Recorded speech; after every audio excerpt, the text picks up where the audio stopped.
Бириккен Улуттар Уюмунун ЮНИСЕФ Балдар фонду тарабынан элимдеги кыздар долбоору 2020-жылдан тартып иштеп баштаган. Анын негизги максаты кыздарды STEM багытындагы илимге кызыгуусун арттырууга шарт жаратуу болгон. STEM деген аталыш илим, технология, инженерия жана математика деген сөздөрдүн англисче аталышынын баштамгаларынан куралган. Соңку жылдарда кыз келиндердин так илимдер менен алектенгендери өтө азайып кеткен эле. Долбоордун алкагында теориялык жана практикалык жактан окуулар жүргүзүлүп, ага 15 жаштан 19 жашка чейинки окуучулар катышкан. Алардын бири Борбордогу номер 88 мектептин бүтүрүүчүсү Сайкал Кадырбекова эле. Азыркы учурда 17 жаштамын. Кыргыз мамлекеттик медициналык академиянын медициналык инженерия деген факультеттин 1-курсунун студентимин. Мен 2018-жылы илимдеги кыздар долбоорун аяктагам. Азыркы учурда азыркы менин окуган факультетим абдан мага жагат. Анткени бул как раз ошол илимдеги кыздар долбоорундагы 4 илим чогулгандын баарын камтыйт. Ошон үчүн мага илимдеги кыздар долбоору абдан чоң таасир этти. Ошол илимдеги кыздар долбоору набор өтүп атыптыр. Ошол жактан деген мен мектептин ичинен жалгыз өзүм өтүп кеткем. 5 күн окуп мага аябай жакты. Азыркы учурда мен ар кайсы жактан өзүмдү лидер катары санай алам. Мына ушундай кыздарды дегеле келечек ээлери болгон жаштарды билимге, илимге тартууда жогорудагыдай долбоорлордун мектептердеги балдарды терең билим алууга үндөгөн иш-чаралардын таасири чоң десек болот. Алсак, Борборубуздагы номер 87 мектепте белгилүү педагог Гапыр Мадаминов менен жолугушуусу.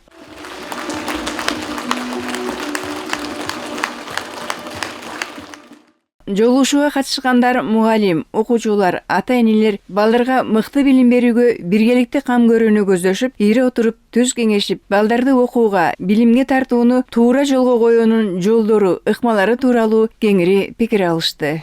Азыркы замандын дүйшүнү аталган Кыргыз Республикасынын эмгек сіңирген мугалими, педагогика илимдеринин кандидаты Гапыр Мадаминов элдин ата-энелердин көз карашын билимге өзгөртүш. Сөзгө маани бергиле. Угармандык маданияты, угармандык адеби сүйлөгөн адепке караганда жогору турат экен. Азыр мына ушунча мен сиздердин келип залды толтуруп отурасыздар, ыраазы болуп турамын. Балам деп келипсиздер. Суроо жооп иретинде, баарлашуу иретинде болсун. Анан мен бир жөнөкөй эле мугалиммин. Мындан 1,5 километр Лейлек Сүлүктү деген жак бар, чек ара Тажикстан менен. Ошол жактан иштеп жашаган адаммын. Буларды мен айтып атканым, мен бир депутат эмесмин, бир чоң кызматтагы адам эмесмин, даже өтө күчтүү мугалим дагы эмесмин. Эркин сезгиле, ой пикир сунушуңуздарды эркин айтыңыздар. Азыр 2,5 миңге жакын бала окуйт экен, өтө чоң мектеп экен, көрдүңүздөр. Эми эне мектеби деп силерди мынча оор кылып, бирок аталар да келипсиңер, рахмат. Балдарыбыз мына телефон менен оор болуп калып атат. Ушуга кирип кеткен. Мунун ичинде жакшы нерсе деле көп. Тил үйрөнүү, англис тили, физика, математика жана башка дүйнөнүн илими боюнча маалымат бар. Бирок өкүнүчтүүсү биздин балдар ал приложенияларга кирбестен TikTok, боевик, видеоролик, сиздер да көрбөй турган кинолор, мына ушу менен балдардын башы, жан дүйнөсү толуп калып атат дагы. Бул жерде окуткан мугалимдердин сөзү, силердин тарбияңар бардыгы кулактан сырт кетип атат. Мектепте араң окуп калган балдар бар. Математиканы иштей албайт, орус, англис тилде сүйлөй албай кыйналып калып атат. Албетте бул мектепте мүмкүн андай жоктур.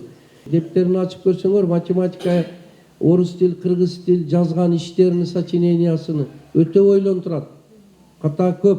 Же бир общий тетрадка 4кө бөлүп 4 жерге жазып койгон болду. Эң жакшы окуучулар, ата-энелер, мугалимдер бар. Бул сөздөр аларга тиешелүү эмес. Бирок мен проблемаларды айтып атам, көйгөйлөрдү. Мага көп жерде суроо берет. Гапыр агай, жооп бериңчи, балдарды кантип телефондон чыгарабыз дейт. Чыкпай койсом кайра сурайт. Айтайынбы дедим. Айт деди. Анын үчүн ата-энелер өзүңөр телефондон чыккыла дедим. Группалар толтурат. Үйгө барганда күйөөсү бияка карап телефон тиктейт, аялы ояка карап телефон тиктейт. Демек бир жагы балдардын билими ойлонтурат, экинчиси ата эненин ага жумшак айтсак колу тийбейт, а чындыгында маани бербей атат, өздөрү телефон менен обарат. Балдар телефондон чыгыш үчүн ата эне өзү телефондон чыгыш керек. Балдардын билимиге кызыгыш керек экен да. Үчүнчү бир проблема тарбия ойлонтуруп атат. Зордук, зомбулук, мектеп ирекети, уурулук, суицид дегенден сактасын. Адамгерчилик, мейрим деген сезим азайып кетти. Орой, каяшы айтат, апасы башы ооруп турса да иши жок. Бул балдардын жан дүйнөсү тайкы болуп, кайрымдуулук, ыймандуулук, инсаптуулук, кичипейилдик, эмгекчилдик деген сапаттар жетишпей калып атат. Бул дагы бир тең проблема. Мынтип бара берсек, эгер эрте кайсы акыбалга барып калабыз? Билими начар болсо, тарбиясы начар болсо, мугалимге баш ийбеген, ага кошумча ата энелери да келип алып мугалимге кыйкырып бакырып ыйлаткан, мынабул акыбал симптом дейт, белги. Бизде что-то проблема чоңоюп баратат. Базардан келгенден кийин телефонду өчүрүп балалар менен бир сүйлөшкүлө, кучактагыла, дептерини көргүлө, билимиге кызыккыла, жумуштан, базардан келгенден кийин да бошобой атасыбыз да көбүнчө. Бүгүнкү жыйындын эң негизги бир маселеси ата энелердин көңүлүнү балдардын тарбиясы, таалимиге көңүл бурдуруу, коңгуроо чалуу. Бузукулук бар, зордук бар, зомбулук бар, ар кандай нерсе мынауынан келгендерди уккандан кийин о математиканы окугусу келбейт, англис тили, физиканын да кереги жок дейт. Эмне кылыш керек эми? Караңгылыкты тилдегенден көрө бир бурчуна шам жак. Ошол шам кайсы дегенде ата энелер окуш керек экен. Ата энелер балдарын билимиге, тарбиясыга кызыгыш керек экен. Мектеп менен байланышкыла, балдарга мындай билимди берсеңер, университетти бүтүп, жакшы өнөргө ээ болуп, тилдерди билсе, сиздер 10 жыл, 15 жыл, 20 жыл иштеп тапкан акчаны балдар 3-4 жылда эле IT технология менен, искусственный интеллект менен, ишкердик менен, бизнес менен, котормочулук менен тауып берет. Көрдүңөрбү каякта, баалуулук каякта турат? Муну мен жөн эле айтып жатканым жок. Жалпы 49-50 жыл иштедим мугалим болуп. Анын 25 жылда эксперимент жүргүздүм. Арка деген жер бар, билгендер болсо. Ошол окуучуларым аркылуу биздин да балдар ушундай эле шок болду, телефонго кирди, төөлөштү, реке мушташты, сөгүштү. Ата эне менен түндө чыгып кетет. Ата энелер билбейт каякта жүрөт. Анан ошонун айынан 97-жылдан баштап энелерди окутушту баштадым. Энелер окуса балдар тез эле өзгөрөт экен. Балдардан дагы илгери атасы өзгөрүп калат экен. Баткенчи айтат мындай деп, гап баары энеде экен деп. Энелерди окута баштадыгы да билим сапатыбыз жакшырды, түндө жүрүш токтоду, аталар да мектепке келип тура турган болду, жардам берет, мугалимдердин ал-акыбалын сурайт, дневнигини, күндөлүгүнү көрөйт. Сондай бир жакшы өзгөрүү болду да, дагы бир баткенче сөз айтамын, аалам Гүлистан дейт. Мен кейде диалектизм менен сүйлөйсүз дейт экен, урматтуулар, орусча деле сүйлөйм, адабий тилде деле сүйлөйм, бирок диалектизм өзү тилдин байлыгы экен. Молдонияз дегендер бар, Абдырайым Шама дегендер бар.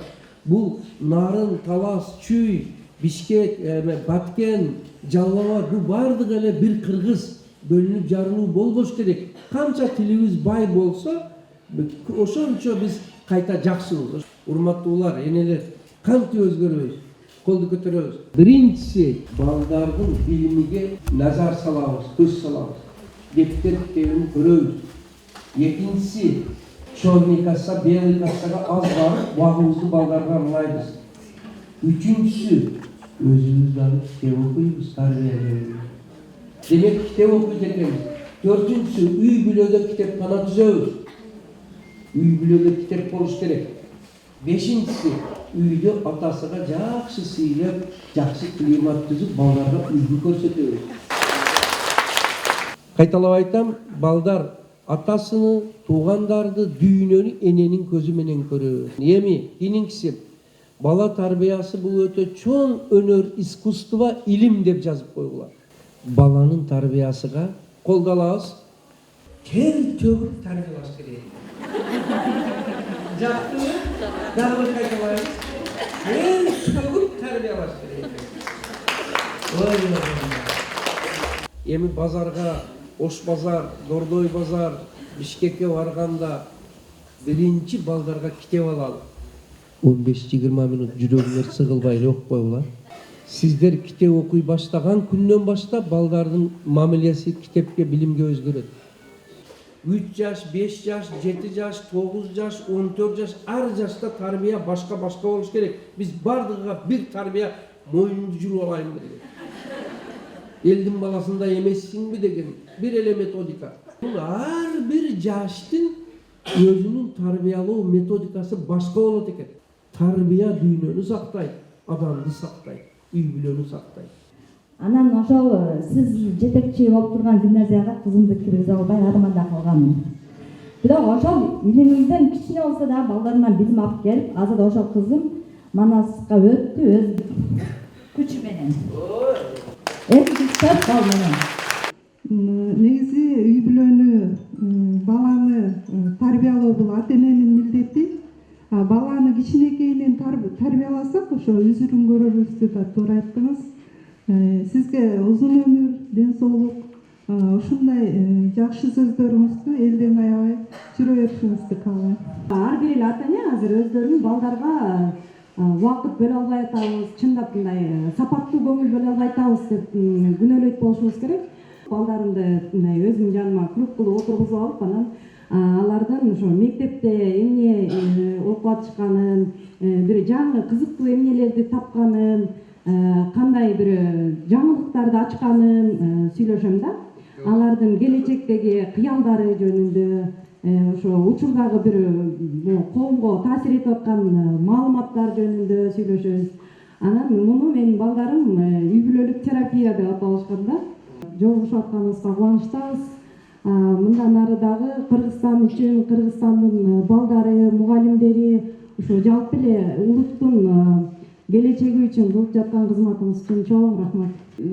Агай деген тасмаңызды 2 жолу көрдүк да балдарыбыз мененчи. Анан эмоция менен көрдүк, ошону анан балдарыбыз күтүп көрдү. Анан алган сабагыбыз ошо күндөлүк ачтык биз. Күндөлүк менен иштешип атабыз, мугалимдер менен болгон байланышты иштешип атабыз да.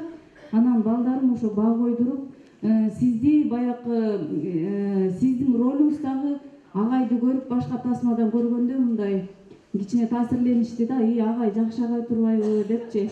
Анан жакындан тааныганга мүмкүнчүлүк болду. Анан менин суроом ушул, сиздин азыр технологиянын заманында атпайбызбы, ошондо кыска макал лакаттар китебиңиз жарык көрүп эле, анткени биз азыр кыска сөздөргө, кыска метраждуу нерселерге көп көңүл бурат да балдарчы. Анан сиз ошо айылдан ааламга жол салдыңыздар. Сабактарыңызга катышып атам да мен азыр. Кече ноябрда башталды, ошодо окуп атам өзүм. Анан кийин сиздин айткан ыкмаларыңыз менен балдарды акырындап өзүм деле өтө билимдүү эмес болсом деле акырындап өргөнүп атабыз да. Анан кийин азыр дөңгөлөк боюнча иштеп атабыз балдар менен, күндө кандай эмне кылып атат. Анан кийин сиз айтып кеткендей өзүбүзгө көрүп билим таза эне билимдүү болуш керек десе окуш керек эмес эле, бизге кыска адабий китептерди, үйгө керектүү балдарга кызыктуу китептерди алып окушубуз. Анан кийин өзүбүздү өнүктүрүү жолунда иштешибиз керек экен. Энеге көз каранды экен да бардык элечи. Азыркы учурда өзүм ушунчалык мындай тартипке салганга, тарбиялаганга аракет кылып атам. Жолугушууну уюштуруп, канчалаган үй бүлөгө чоң салым коштуңуз. Агай менин мындай түпкү тамырымды ойготуп койду да, себеби менин 4 балам бар, 3 кыз, 1 уз. Мен алардын тарбиясын мындай карап атам деп эле отурупмун да, мындай тарбиялап атам, мен булар чоңоюп атат депчи. Көбүнчө биз жөн эле тамак ашын, кийим кечесин гана неме кылыппыз, камсыздаппыз дагы. Бир жүрөктүн кычыгында калып кеткен нерсе ойгону да, мындан кийин мен агайдын жолу айткан сөздөрүн аткарам деп өзүмө сөз берем. Көптөгөн нерсени билбейт экен буга чейин. Агайдын менен жолугушуудан кийин уже бала менен кандай мамиле кылыш керек экен, кандай десем, ошондой түшүнүктөрдү алдым. Буга чейин мен балам менен сабак кылчубуз, бирок көп анча деле маани беришим эмесмин. Мындан кийин уже ар бир деталына чейин карап көңүл бурганга аракет кылам.